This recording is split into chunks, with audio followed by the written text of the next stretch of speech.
വിശുദ്ധ മത്തായി ശ്ലീഹ എഴുതിയ 18 അധ്യായം. ശിഷ്യന്മാർ യേശുവിനെ സമീപിച്ചു ചോദിച്ചു, സ്വർഗരാജ്യത്തിൽ വലിയവൻ ആരാണ്?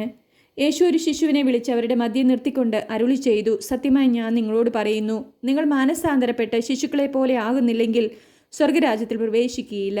ഈ ശിശുവിനെ പോലെ സ്വയം ചെറുതാവുന്നവനാണ് സ്വർഗരാജ്യത്തിലെ ഏറ്റവും വലിയവൻ. ഇതുപോലെയുള്ള ഒരു ശിശുവിനെ എൻ്റെ നാമത്തിൽ സ്വീകരിക്കുന്നവൻ എന്നെ സ്വീകരിക്കുന്നു.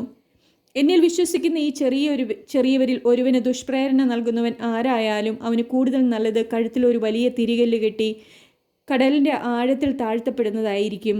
പ്രലോഭനങ്ങൾ നിമിത്തം ലോകത്തിന് ദുരിതം. പ്രലോഭനങ്ങൾ ഉണ്ടാകേണ്ടതാണ്, എന്നാൽ പ്രലോഭന ഹേതുവാകുന്നവന് ദുരിതം. നിന്റെ കയ്യോ കാലോ നിനക്ക് പാപഹേതുവാകുന്നെങ്കിൽ അത് വെട്ടി എറിഞ്ഞു കളയുക. ഇരു കൈകളും ഇരു കാലുകളും ഉള്ളവനായി നിത്യാഗ്നിയിൽ എറിയപ്പെടുന്നതിനേക്കാൾ നല്ലത് അംഗഹീനോ മുടന്തനോ ആയി ജീവനിലേക്ക് പ്രവേശിക്കുന്നതാണ്. നിന്റെ കണ്ണ് നിനക്ക് ദുഷ്പ്രേരണയ്ക്ക് കാരണമാകുന്നെങ്കിൽ അത് ചൂഴ്ന്നെടുത്ത് എറിഞ്ഞു കളയുക. ഇരു കണ്ണുകളോടും കൂടെ നരകാഗ്നിയിൽ എറിയപ്പെടുന്നതിനേക്കാൾ നല്ലത് ഒരു കണ്ണുള്ളവനായി ജീവനിലേക്ക് പ്രവേശിക്കുന്നതാണ്. ഈ ചെറിയവരിൽ ആരെയും നിന്ദിക്കാതിരിക്കാൻ സൂക്ഷിച്ചുകൊള്ളുക. സ്വർഗത്തിൽ അവരുടെ ദൂതന്മാർ എൻ്റെ സ്വർഗസ്ഥനായ പിതാവിൻ്റെ മുഖം എപ്പോഴും ദർശിച്ചു കൊണ്ടിരിക്കുകയാണെന്ന് ഞാൻ നിങ്ങളോട് പറയുന്നു.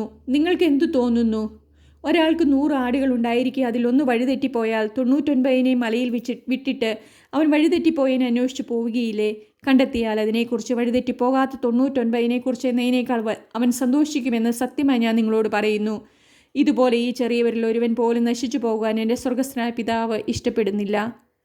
നിന്റെ സഹോദരൻ തെറ്റ് ചെയ്താൽ നീയും അവന് മാത്രമായിരിക്കുമ്പോൾ ചെന്ന് ആ തെറ്റ് അവന് ബോധ്യപ്പെടുത്തി കൊടുക്കുക. അവൻ നിന്റെ വാക്ക് കേൾക്കുന്നെങ്കിൽ നീ നിന്റെ സഹോദരനെ നേടി.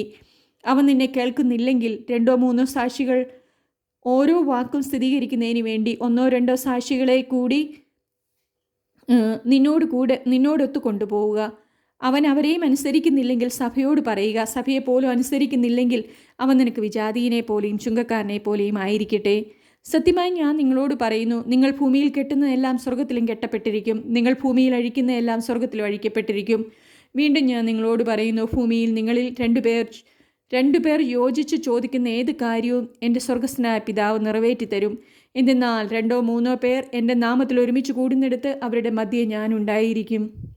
അപ്പോൾ പത്രോസ് മുന്നോട്ട് വന്ന് അവനോട് ചോദിച്ചു, കർത്താവേ, എന്നോട് തെറ്റ് ചെയ്യുന്ന എൻ്റെ സഹോദരനോട് ഞാൻ എത്ര പ്രാവശ്യം ക്ഷമിക്കണം? 7 പ്രാവശ്യമോ? യേശു അരുളി ചെയ്തു, 7 എന്നല്ല 70 പ്രാവശ്യമെന്ന് ഞാൻ നിന്നോട് പറയുന്നു. സ്വർഗരാജ്യം തൻ്റെ സേവകന്മാരുടെ കണക്ക് തീർക്കാൻ ആഗ്രഹിച്ച ഒരു രാജാവിന് സദൃശ്യം. കണക്ക് തീർക്കാൻ ആരംഭിച്ചപ്പോൾ 10,000 താലന്ത് കടപ്പെട്ടിരിക്കുന്ന ഒരുവനെ അവൻ്റെ മുമ്പിൽ കൊണ്ടുവന്നു. അവനത് വീട്ടാൻ നിർവാഹമില്ലാതിരുന്നാൽ അവനെയും ഭാര്യയും മക്കളെയും അവൻ്റെ സമസ്ത വസ്തുക്കളെയും വിറ്റ് കടം വീട്ടാൻ യജമാനൻ കൽപ്പിച്ചു. അപ്പോൾ സേവകൻ വീണ് നമസ്കരിച്ചുകൊണ്ട് പറഞ്ഞു, പ്രഭു, എന്നോട് ക്ഷമിക്കണമേ, ഞാനെല്ലാം തന്നു വീട്ടിക്കൊള്ളാം. ആ സേവകൻ്റെ യജമാനൻ മനസ്സലിഞ്ഞ് അവനെ വിട്ടയക്കുകയും കടം ഇളച്ചു കൊടുക്കുകയും ചെയ്തു. അവൻ പുറത്തിറങ്ങിയപ്പോൾ തനിക്ക് 100 ദനാറ നൽകാനിരുന്ന തൻ്റെ സഹസേവകരിൽ ഒരുവനെ കണ്ടുപിട്ടി. അവൻ്റെ കഴുത്ത് പിടിച്ച് ഞെരിച്ചുകൊണ്ട് അവൻ പറഞ്ഞു, എനിക്ക് തരാനുള്ളത് തന്നു തീർക്കുക. അപ്പോൾ സഹസേവകൻ അവനോട് കേണപേക്ഷിച്ചു, എന്നോട് ക്ഷമിക്കണമേ, ഞാൻ തന്നു വീട്ടിക്കൊള്ളാം. എന്നാൽ അവൻ സമ്മതിച്ചില്ല. കടം വീട്ടുന്നവരെ സഹസേവകനെ അവൻ കാരാഗ്രഹത്തിലിട്ടു. സംഭവിച്ചതറിഞ്ഞ് മറ്റു സേവകന്മാർ വളരെ സങ്കടപ്പെട്ടു.